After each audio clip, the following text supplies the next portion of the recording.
This week on Inside Olympia, after 12 years in the governor's office, Jay Inslee is preparing to hand over the baton. We sit down with the governor for an exit interview. What are his proudest accomplishments, biggest disappointments, and reflections on his 3 terms in office? From the TVW studio, it's Inside Olympia with host Austin Jenkins.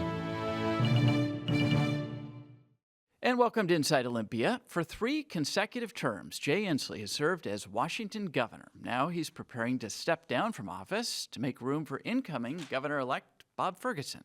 It's been a tumultuous and challenging 12 years. There were disasters, the Oso landslide, Skagit Bridge collapse, and deadly wildfires, a once-in-a-century pandemic, a racial reckoning, and demands for police reforms.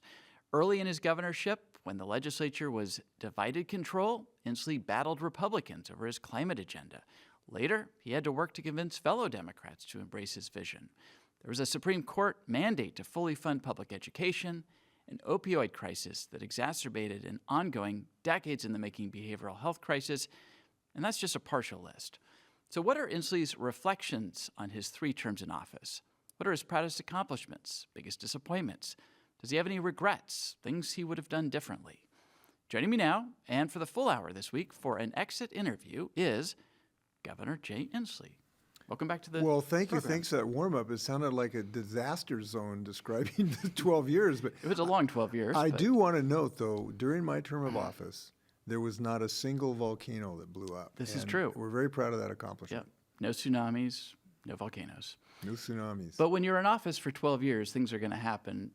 Some in your control, many not in your control. It's Well, the they nature of did. being a governor. They did, and that's where you needed governors, right? So governors are in a unique position where you really need fast response. You need unified response to unpredicted events. Certainly that was true in Oso and the Skagit Bridge collapse.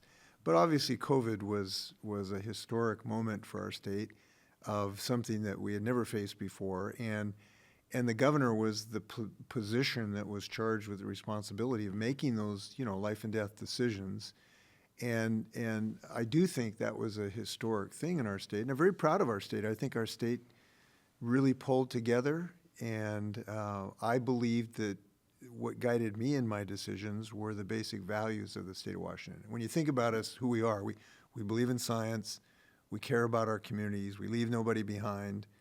We're willing to make tough decisions, and those were the values that guided me, and I think people pulled together and had a relatively successful time. If we'd had the same fatality rate as Mississippi, for instance, where they did not take measures to prevent transmission, we would have lost another 18,000 Washingtonians. That's a lot of folks. So I guess if you think about the things that were not predicted and were very uncommon, that would take the cake. In our state, I'm very proud of our state on what we did. We followed science, we followed medicine, we followed good advice, and we pulled together. And I'm very proud of our state. That's one of the many reasons. I didn't necessarily expect we'd start with COVID, but since we've gone there, there are people who are still angry about how you handled it. It engendered some real pushback, frustration, and anger that seems to linger. I still see some bumper stickers and window stickers that I don't think I can describe or repeat on air. What? Those are my cousins. Okay, those. You've seen them too. How do you there? And there are even people who supported the general public health measures, but are frustrated that the schools stayed closed for as long as they did. And we see the lingering effects of the school closures. So let me go to that kind of question I posited at the beginning of the introduction. Do you have any regrets? Is there anything in hindsight you would do differently? Your vaccine mandate was very stringent. Anything in retrospect you might have done differently there? No, and I'll tell you why. First off, the frustrations people are real and deep. This is an incredibly difficult thing for people. And frankly, it was incredibly difficult for me because we made decisions to save lives. I knew very shortly, within hours, that I was going to be called upon to make life and death decisions, and that those decisions would be very difficult because we were going to have to change normal patterns of living. That was the only way, particularly before we had a vaccine, remember. It was the only way we were going to save lives. And I knew within days that was going to entail major disruptions in people's lives. So the fact that there was controversy and frustration is entirely to be expected and honored that people were angry a lot about these decisions. Of course they were going to be angry about some of these decisions. But it turns out those decisions were right because it saved so many lives. And when people did not follow some of our advice, they lost their lives. We had a legislator, state senator, who refused to get vaccinated. He was listening to Donald Trump. Lost his lives. We had a state trooper who was a marvelous state trooper who listened to some of the swill from Donald Trump, didn't get vaccinated, and 3 months later lost his life. We lost a great state trooper. So the consequences of not making some of those really hard decisions were literally the loss of life. But I have to tell you, I felt internally the weight of that, because when I made a decision, when we had to close some of our businesses, that was very painful to me. I envisioned the people, you know, a person who might have put their life savings into a pizza joint, and then all of a sudden you have to shut it down. And you're the one making that And I'm decision. the one making that decision. You bet. That was very hard decision. But again, it was one based on the value system that we're going to save lives. Now, are there things we could have done differently? I'm sure you can run back the tape and find some things. But I did what I could do. I did actually try to get the schools open earlier than they reopened, but I couldn't get the educational community to agree to come back in a consensus-based approach, or a lot of parents. And I wanted to get them back earlier. I finally just had to make an executive order. We're going back, even though people were going to be resistant. And largely that was followed. So, but I'm glad we saved a lot of lives. There's a lot of chairs this Christmas dinner this year that would have been empty if we had not acted. So I gave my list of some of the contours and events of the 12 years you were in office. Your office has put together a list that sort of wraps up some of the bigger pieces of your legacy. It includes your climate agenda and package, 2 transportation funding packages, the state's paid family leave program, the state's financial aid program for college, which has been ranked the most generous in the nation's highest minimum wage, top rankings as a place to do business and to live, the gun violence measures that passed, including the 2023 ban on so-called assault weapons, and Washington's strong reproductive right laws. As you reflect on 12 years in office, what do you want your legacy to be? What do you think it is? What are you most proud of? Listen, that's a pretty long list of achievements, and I can give you even more if you want to hear some more. But I think the unifying theory that allowed us to have a successful 12 years is that I had an intrinsic understanding of our state. And what I mean by that is I've had tremendous confidence in our state, and realizing that our state is a very optimistic state, is a very innovative state, is a very tolerant state, and embracing state where we don't leave people behind. And the kind of things you referenced, we were successful in those because I understood the state of Washington and their talents and their abilities. And basically, if you were going to think of my administration, what I would say is its success was because I always wanted the state to reach higher, go faster than I thought it might be willing to do, because I understood how good it is and how brilliant it is and how much we can do when we work together. So I think my value is, my dad was a coach, and I guess, my dad always wanted people to run through the tape, and he always wanted them to outperform what they thought they could do. And I always asked the state to believe in themselves to do more than we thought we could do. And time after time, it turns out I was right. My confidence was justified in our state. Certainly that's the case in climate, where we thought we just couldn't do it. But I believed we could, and I believe the state was scientifically literate enough to understand and economically wise enough to understand the clean energy jobs. And I was right, and we reached beyond what people thought was possible. It's true in many cases. So I guess my job was the confidence builder in chief, and that really paid off for us. On that list, is there one accomplishment you are most proud of? Would it be your climate agenda and what you leave behind? Well, I think probably, if you think in the long scope of history, I do believe that's how my generation of leaders will be judged. I think if you look back, if historians look back 50 years from now or a century from now, they'll think this was the most consequential thing that people did with long-term results. virtually everything else on that list, you could repair a couple years from now and might have sort of what you call temporary impacts, either good or bad. This is the one that if we succeed on, our grandchildren are going to have a shot to have a recognizable Washington state. And if we do not succeed on, they're not going to have a Washington state that you will recognize in major ways. You're not going to have a healthy forest. You're not going to have salmon in the rivers. You're not going to have snow in the mountains. You're not going to have skiing at Snoqualmie Pass. You're not going to have irrigated agriculture that is successful. Your kids won't be able to go to school and breathe in August because of the forest fire smoke. So I do believe 50 years from now, that's how all of us will be judged, president, governors, individuals, because it's the thing that's most important to our progeny over time. And if we don't solve it, kind of nothing else matters. If you don't have your health, if your children are getting mass asthma, if agriculture is depleted because we don't have water and the growing seasons have changed, if you don't have fish in the rivers, you've lost something that is irreplaceable. So I would guess that's the way the most important thing over time will be judged upon. And I think our state has done, well, I know our state has done as well or better than any other state in the country, and perhaps any other place in the world, except maybe Norway.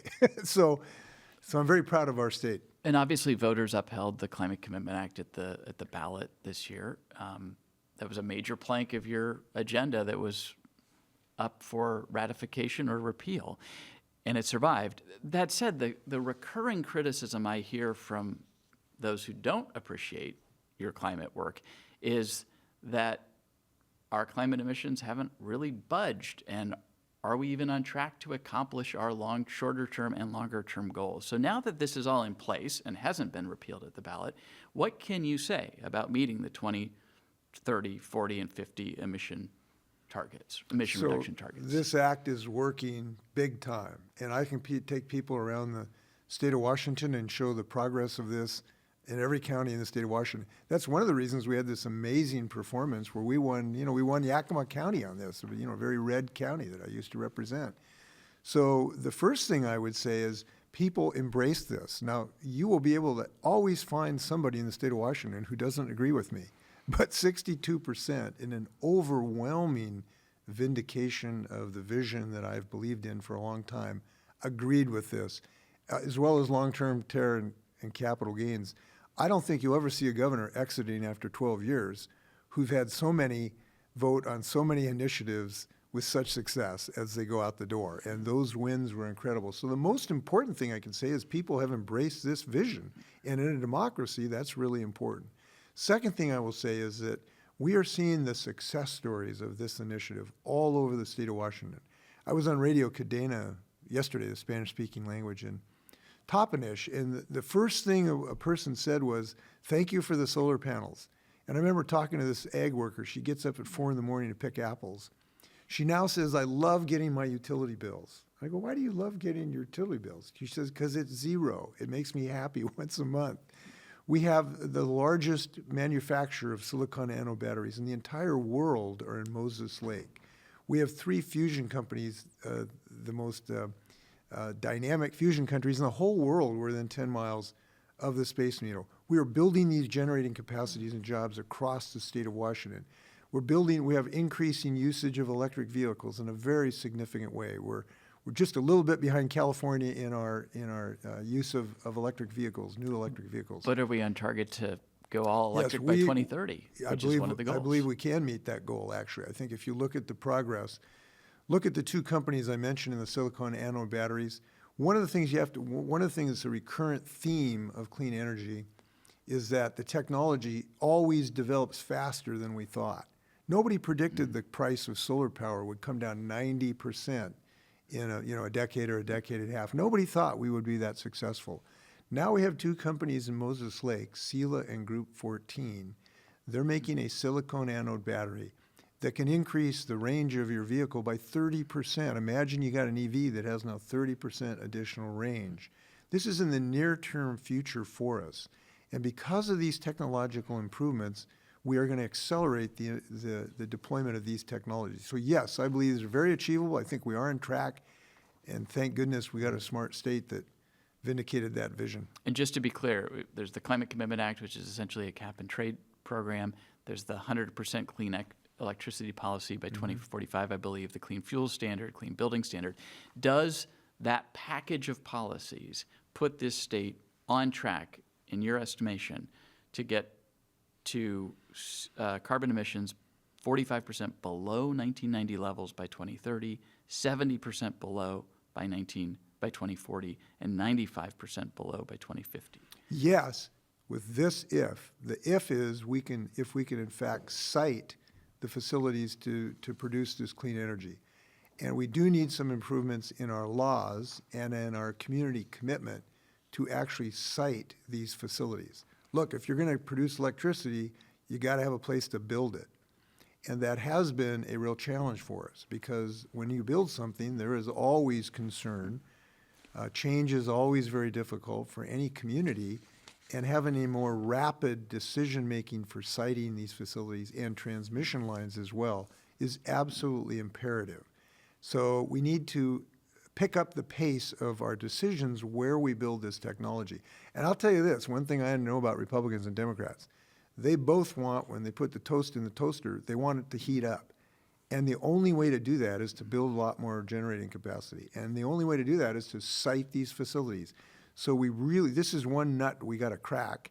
It needs a little bit more work to accelerate these decisions. And you had approved the state's largest wind and solar farm near the Tri-Cities, and now are being sued by, I believe, the county, by a community group, by the Yakima tribe, who don't want it, at least at that scale. What is your answer back? My answer is everybody who is in that lawsuit wants electricity. They don't want to turn on the lights on and it's still dark. And the choice is we have to build these systems if, in fact, we're going to have electricity. And a lot of people want their cake and eat it, too. They want electricity, but they don't want to ever see a wind turbine anywhere in the state of Washington. Or they don't want to see a solar panel driving by on the highway east of Moxie. The reason I'm thinking of it is I just helped inaugurate the largest solar farm in the state of Washington. And everybody wants their cake and eat it, too. This is a reality, and you can't argue with scientific facts. We have to build facilities, and when we do, there is no facility that has zero visual impact anywhere, any technology. Even a nuclear reactor sticks out on the silhouette. So these are decisions we have to figure out where the best place where we have the least environmental concerns, where we have the closest connection to transmission. And what I've learned is facts are stubborn things.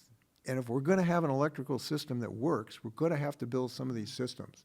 And frankly, I'll also say this. Look, I respect everybody's personal views. And I, in that siting decision, spent hours and hours and hours combing the records so that I fully understood the objections of citizens to these plans. But I got to be honest with you. There was the overreaction to see a thing that looks about this big, miles and miles and miles away from your house, frankly, was a little bit over the top. So we're going to have a vibrant community in Tri-Cities. We're going to have a healthy agricultural economy, and we're going to have electricity for people there, and that's the right decision.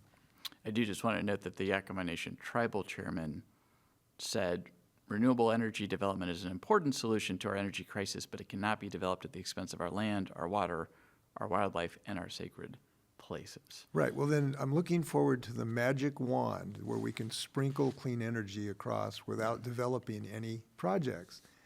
There are zero energy systems that are totally benign. They all have a visual impact. They all have some disturbance of the ground. They can have disturbance of the hydrological cycle. And what we need to do is make sure we understand all of those things when we make a siting decision.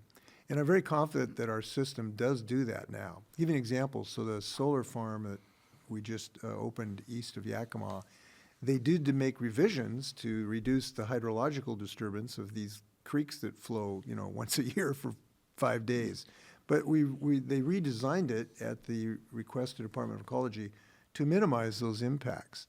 But we cannot have an electrical system and say we're going to have zero impact on our topography. It is impossible. And that is a fact. And I think leadership sometimes involves saying, we got to do hard things.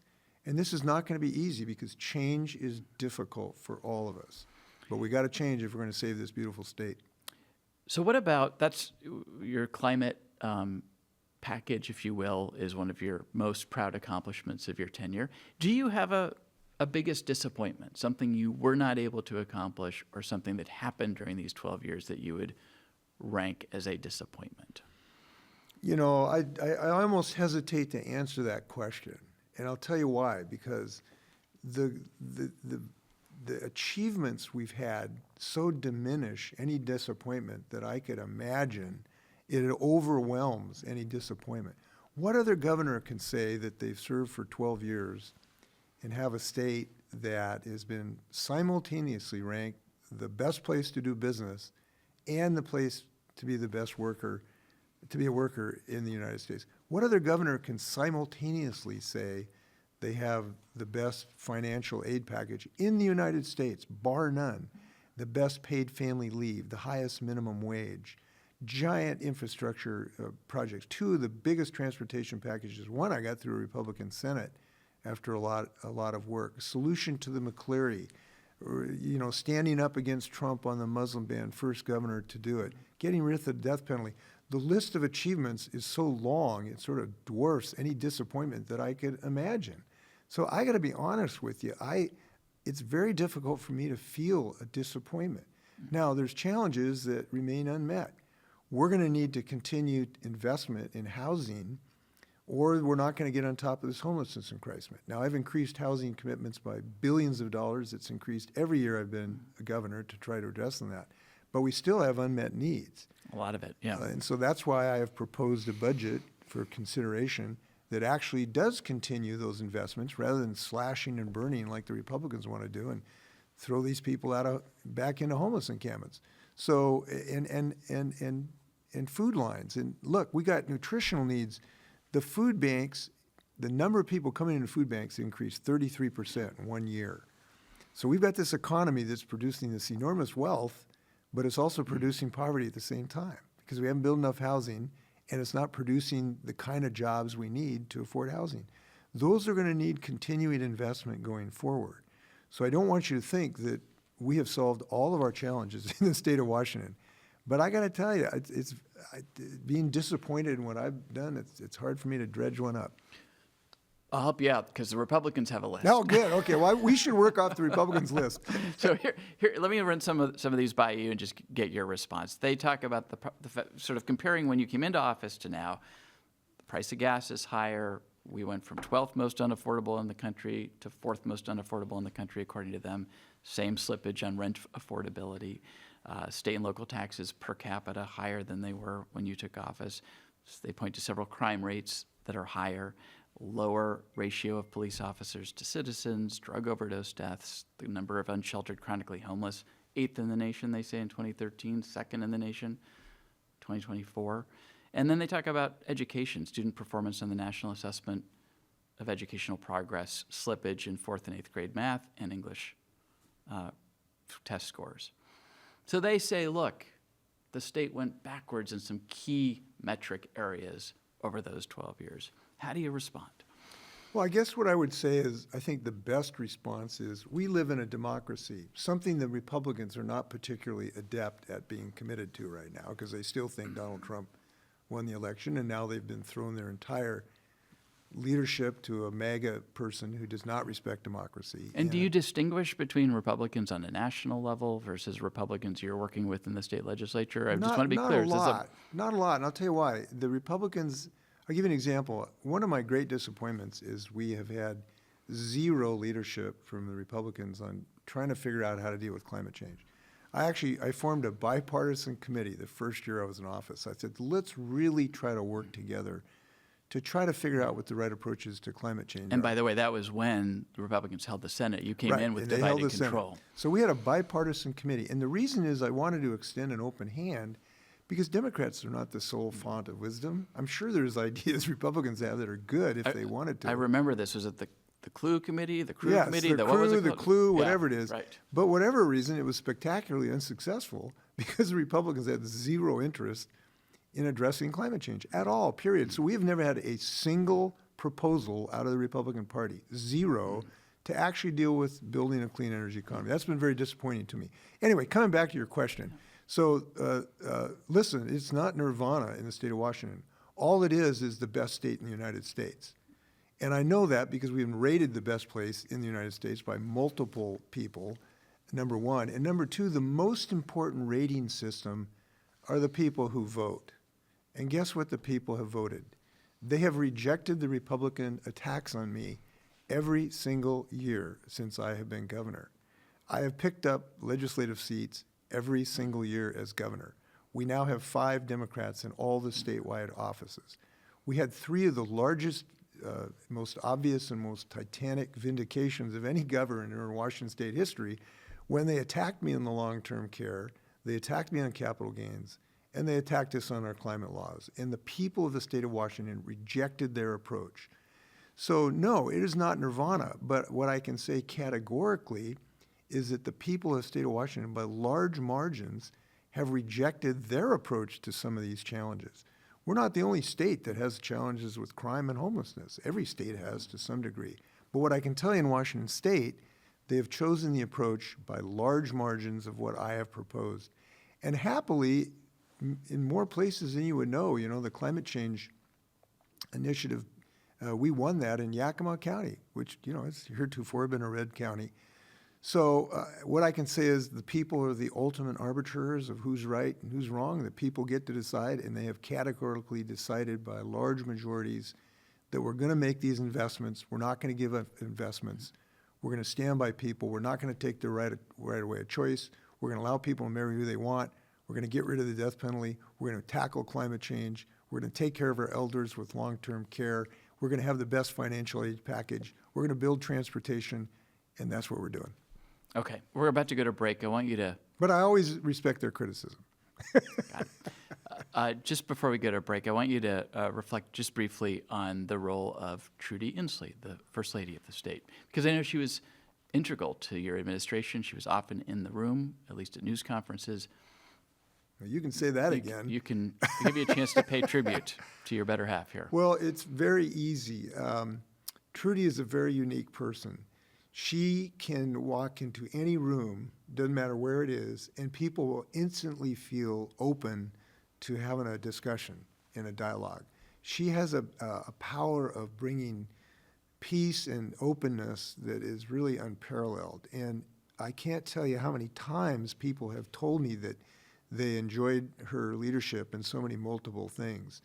And just personally, I can tell you no decision was made in the state of Washington unless she and I thoroughly talked about it. And, I can't pry into the relationships with other people, but the partnership that we have had is something I just treasure. And I made a Christmas ornament. I make a Christmas ornament every year. We cut off the bottom of the tree, and then I make an ornament of it.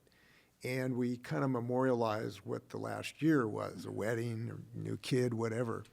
Last night I made one because I declared Trudy Washingtonian of the day yesterday, or day before yesterday. And so I have a picture of her getting her pin, and I love this picture. I just love it. She evokes that charm that I remember when I was 16. So you can't say enough about Trudy Inslee. Okay.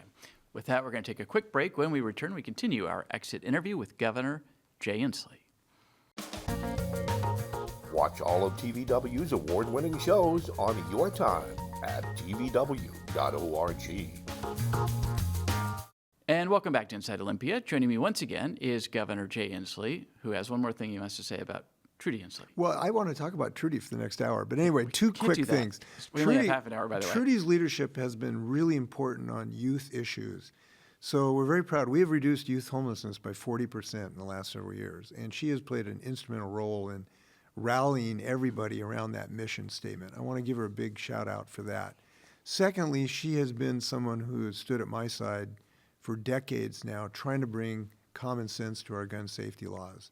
I lost my seat in 1994 by voting for the assault weapon bill when I was a congressman in Yakima. And now it was a joy to sign a bill in Washington state as governor. And she has been such a rock, basically keeping our heads up and around common sense gun safety. And I just want to say her leadership's been important on that. These are no doubt going to be hard to answer questions as well, but I'm wondering about a best moment and a worst moment and maybe there's not just one, but as you kind of reel back through these last 12 years, can you think of a real low point, a real crisis of, how to move forward moment, and then also something you'll take with you as a real highlight? Well, the highlights are also the lowlights when it comes to COVID, because that was certainly a low light when we found out how fatal this could be. And I understood that we would be faced with decisions we've never been faced with. There's really nothing that compares to that. There's nothing can Yeah. touch the first few days of that. And that is, as we mentioned, notwithstanding the Oso landslide, with the Amtrak train derailment, Right. we've had deadly wildfires. But that was a moment where fear was so powerful in our community, And every single citizen was affected. touched. everybody was a possible victim. And so being able to simultaneously, fairly soon I knew what the challenge was going to be, which is to simultaneously get people to understand the severity of this and why we had to do difficult things, while at the same time giving people a sense of confidence that we can get through it, that we can succeed, that we can save ourselves. Our destiny is in our hands. And that was a leadership challenge that was a challenge. But again, it's also a highlight, because I don't think there's ever a year and a half, 2 year period where Washington State has been more successful in pulling together, again, because of these values that I recognize, that we are a scientifically literate, smart population that wants to pull together. We succeeded because of the values of the state of Washington that I recognized and put in to place. So it was the low light and the highlight. And then after that, it's, signing the Climate Commitment Act was after literally 20 years of effort. I started this effort in 2007 when I co-authored a book about it. I got it through the House of Representatives in Washington, D.C., but couldn't get it through the Senate in 2010. And then to sign it, decade and a half later, that was quite a moment. You won your first race for governor by winning, I believe, 8 of 39 counties. And over the years, you increased that margin by some. But generally, Democrats in this state can win statewide office with a handful of the counties on the west side of the state. And I wonder about bringing down the Cascade Divide, reaching across to Republicans in this state who don't vote for Democrats. Could you have done more? How do you view, you had the plurality, you had the percentage, but if you look at the map, it's awfully red. And I think about a guy like Andy Beshear, the governor of Kentucky, who's gotten reelected twice now in a deep red, 60+% for Trump state. And just we're in such polarized times, and if half the state doesn't feel like government is working for it or representing it, or that the governor is their governor, sort of is that corrosive over time? Any reflections or thoughts on whether you could have done more, or where we go going forward in terms of trying to bring down that Cascade Divide? Well, when you ask that kind of question, could you do more? I'm sure somebody can point to somewhere that I should have gone to Ephrata one more time or something. Yes, there's always something more you can do. But I think that my commitment to the entire state of Washington has been to the entire state of Washington. And there's a story I'll tell you of contrast about that. So when we had one of the third or fourth giant forest fires that burned down the town of Malden, we've had 2 whole towns burned down because of these voracious forest fires. And I've tried to fight climate change that is accelerating the rate of forest fires. When the entire town of Malden burned down, and I went over there to try to help, to find out anything I could do. And when I got there, the town was covered with Donald Trump signs. It was like every other house had a Donald Trump sign. This is a community that was maybe 80-20 on a Republican side of the coin. But that did not diminish my compassion for those people. Those were people in my eyes.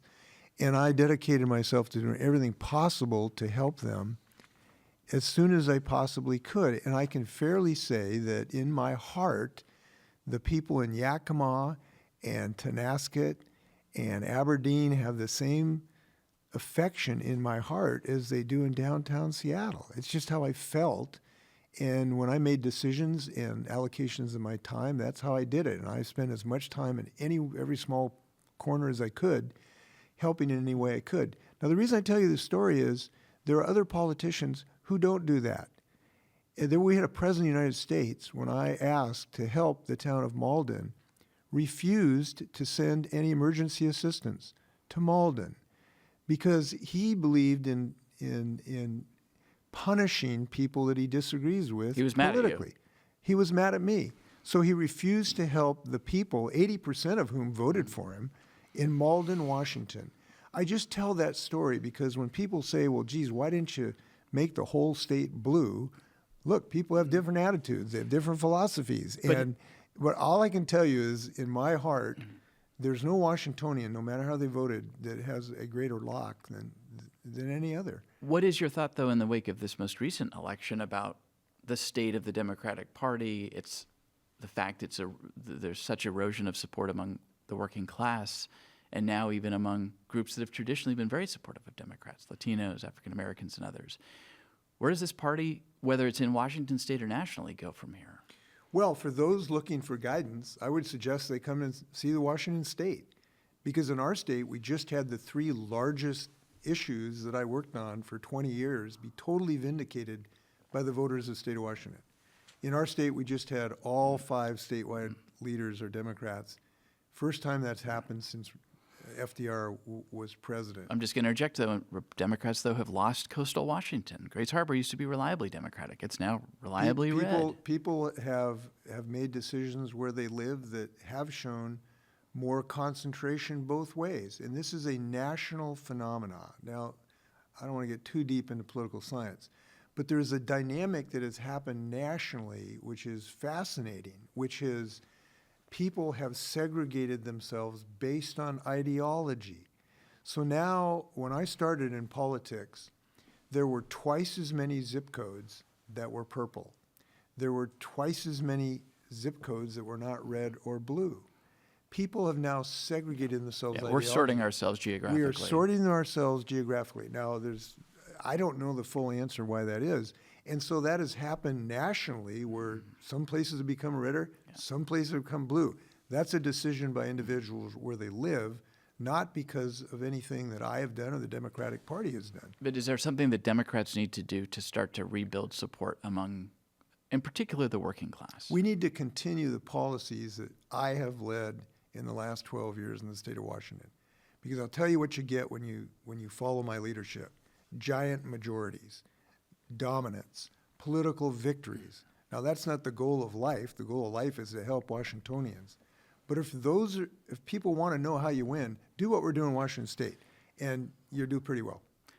You had a brief run for president in the middle of all of this, and I want to give you a chance to reflect on that. How will that, I mean, it may be an asterisk in the footnotes and the annals of American presidential history, but when you're in the midst of it, you were on the debate stage a couple of times. You were able to talk about your passion addressing climate change on a national stage. You were on the cable networks regularly, but it also took time away from the state and time and money.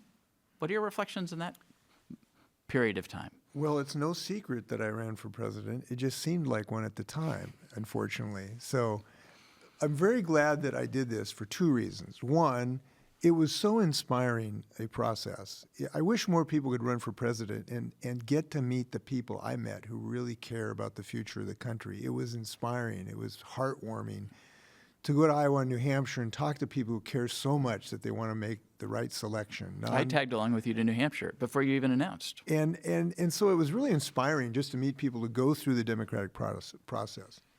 But the more important reason I'm glad I ran is that it fairly clearly impacted national policy because we have the Inflation Reduction Act, which now is building jobs all over the state of Washington, incredibly effective. Those companies I talked about in Moses Lake building batteries, our fusion companies, the proliferation of solar power, that's because of the Inflation Reduction Act and our Climate Commitment Act in combination. And the Inflation Reduction Act resulted, and if you ask Joe Biden, he'll tell you this because he's told me this on multiple occasions, he raised his ambitions dramatically after my candidacy. And my candidacy forced candidates to raise their ambitions on what we're going to do about climate change. And subsequently, the Inflation Reduction, about 85% of it came from my plan for clean energy, and he'll tell you that. So it may be a small asterisk, but I think it has been enormously beneficial to the nation to have played a silent role in a huge revolution to develop a clean energy economy, and I'm proud of that, frankly. So I'm very glad I ran, and we're doing our part in the state of Washington too. And then I got to come home and advance this vision in our state, which is now a beacon of light for the world. Look, I went to Azerbaijan for the climate conference a few weeks ago, and the world was intrigued by our progress we're making in Washington State. And certainly the nation is. I've talked to several governors in the last 2 weeks who are looking at our Climate Commitment Act for a template of how they can move forward. So the inspirational qualities of Washington State have been pretty profound.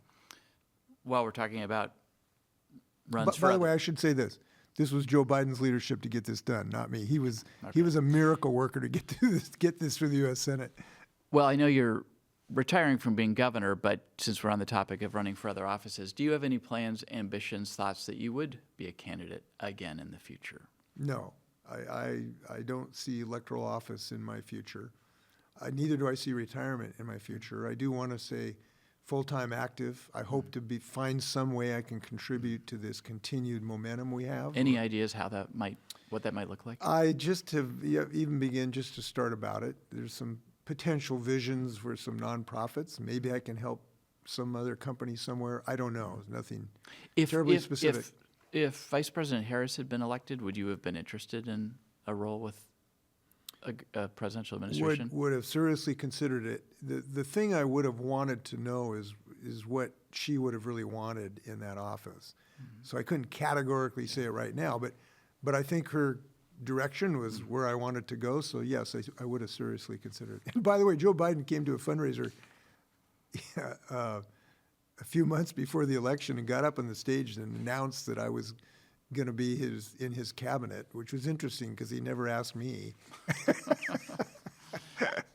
And was an offer ever actually made? No, he told me, he says, look, you're going to be in my cabinet. I hope Secretary of Energy will decide, but you're going to be in my cabinet. And I said, well, that's nice. We might want to talk to Trudy about that, Joe, but. Okay. We're going to bounce around a little bit here, but something else that happened on your watch is that Washington abolished its death penalty. It started with a moratorium and then a Supreme Court ruling that as the statute was being implemented, it was unconstitutional and discriminatory, and then eventually the legislature passed a law to repeal it off the books. I don't know that that's a trend line nationally. I mean, we're seeing other states certainly continuing to execute people. But furthermore, the death chamber at Walla Walla has now been formally decommissioned. I know there are those. I've talked to a state legislator recently whose sister was murdered by the Green River Killer, who's very unhappy about this, thinks it's the wrong direction for Washington. What do you say about this part of your legacy? Well, I think it's consistent with the rest of my time in office to follow the precept. I don't know who said this, but it's a pretty good motto, which is be not afraid. Be not afraid to follow your convictions or what you believe your state believes in. And so this is a very controversial issue, but I was not afraid in making this decision, as I was not afraid to tackle climate or any other thing we've done.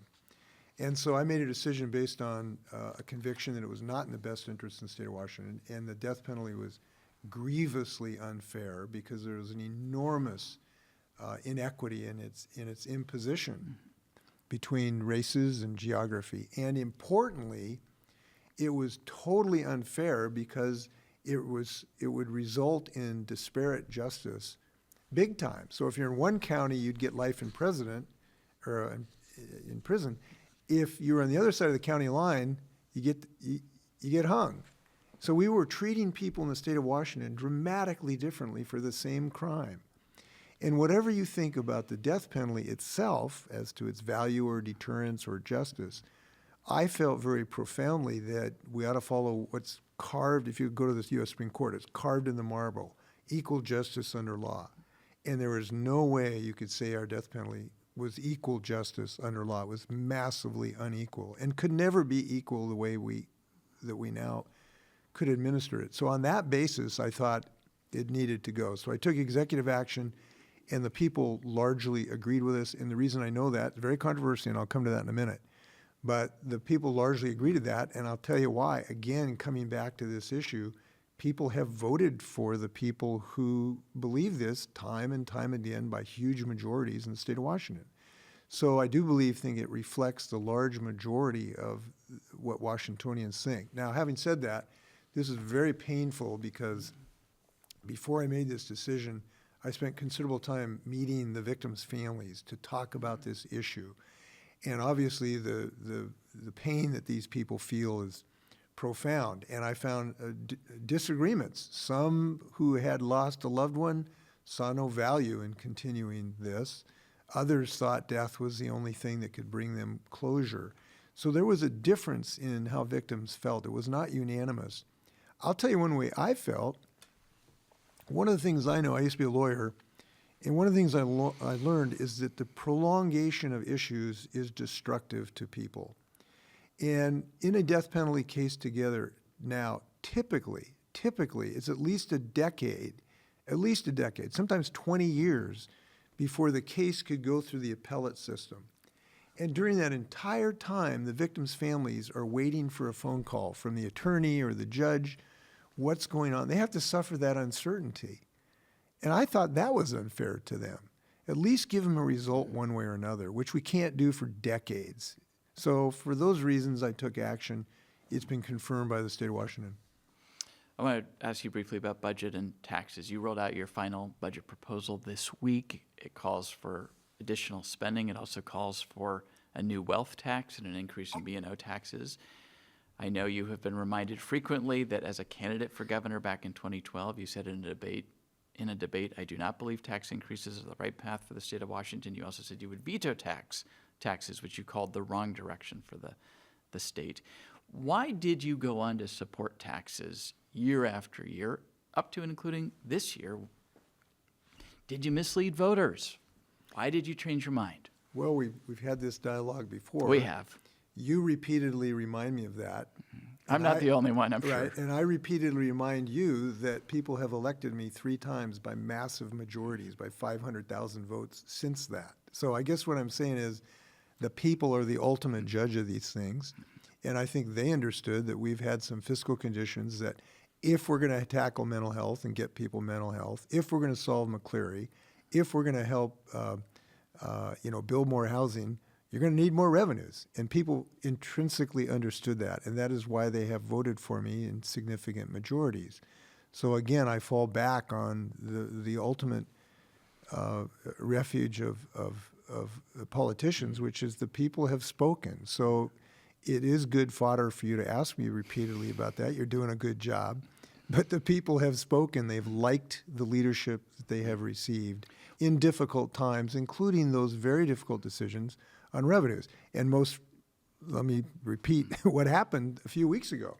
We had 3, not 1. We had 3 ballot measures where we'd answered the need for more fairness in our tax system, the ability to help people. And that was the capital gains tax you're referring to.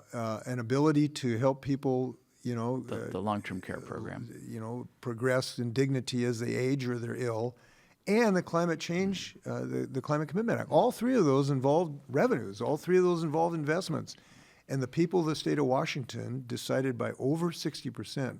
And I may note, these were landslides. Donald Trump was not a landslide. These were landslides. And so, I fall back on the wisdom of Washingtonians. What about over the course of these 12 years, the state budget has more than doubled from $31 billion to $72 billion. You're proposing in your final budget that the state go up to, I think, about $80 billion, maybe a little over. That rate of growth has outpaced median worker wage growth.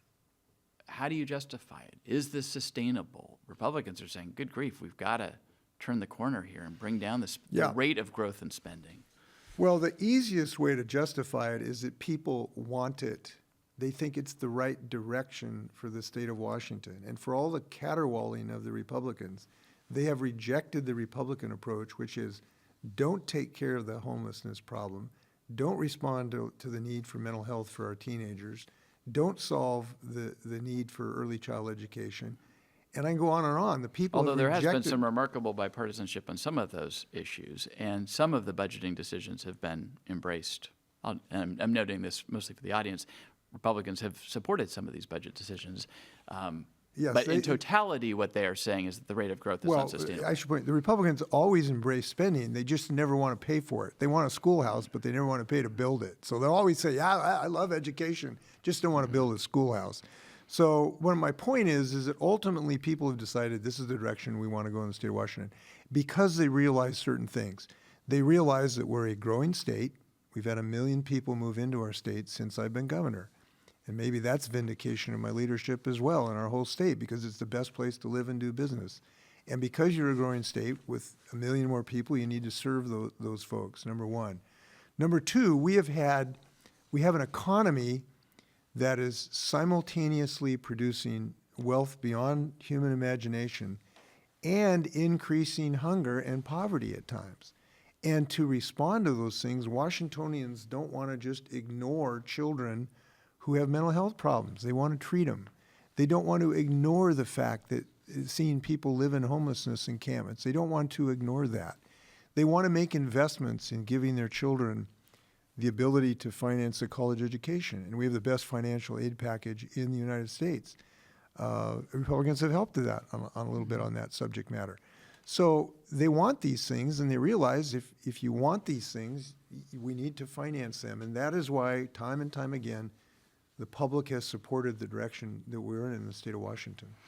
Now, I won't mention inflation. That hits, and the caseload growth has just gone through the roof. I may have mentioned this, that the number of people going to food banks increased 33% in 1 year. So we need to respond as Washingtons do with compassion and confidence. Is there any part of you that thinks that maybe you're too partisan? That as a governor, I know that you've got that inclination. You were the governor that took on President Trump in his first administration. Didn't shy away from that. You're not afraid to criticize Republicans.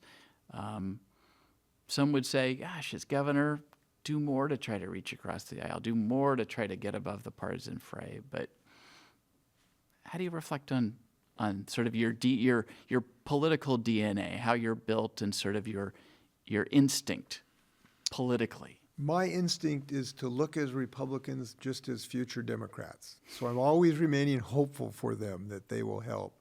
I go back to one of the first things we talked about on this climate change thing. My first instinct was to try to have a coalition of two parties to try to see if we could come up with some joint way to respond to this. And I think that was a template for many of the things we did.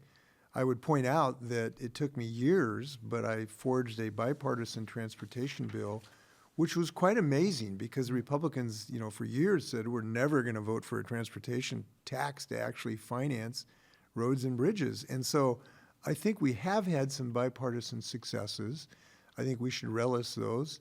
Senator Joe Fain helped pass the Paid Family Leave Act, and we now have the best one in the United States. Give a Republican credit for that.